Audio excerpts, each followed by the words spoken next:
कि अब ये साल शुरू हुआ है, हमने इस साल में एक दूसरे से बढ़ चढ़ कर जो है वो ज्यादा इबादत करनी है, ज्यादा अल्लाह की जात को राजी करने वाले काम करने हैं, अल्लाह की नाराजगी के कामों से हमने जो है वो बचना है, गैरों की मुशाबाहत से अपने आप को बचाएं। नया साल शुरू हुआ, सेलिब्रेट हैप्पी न्यू ईयर मनाया जा रहा है, कोई शराबें चल रही हैं, कोई डांस चल रहा है, गाने चल रहे हैं, ढोल चल रहे हैं, आतिशबाजी चल रही है। ये मेरे भाई मुसलमानों का तरीका तो नहीं। खुदा की कसम नहीं, मैं खुदा की कसम खा के कहता हूँ, मुसलमान को तो इस दिन में चाहिए था अल्लाह की इबादत करता,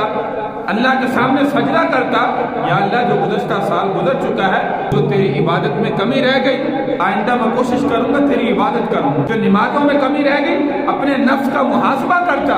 मैं आइंदा साल जो शुरू हुआ है इस साल में कोशिश करूंगा मेरी एक नमाज भी न रहे। लेकिन ये नए साल इस तरीके से मुसलमान भी मना रहे हैं जैसे गैर मुस्लिम मना रहे हैं, तो फर्क तो मेरे भाई कोई नहीं रहा।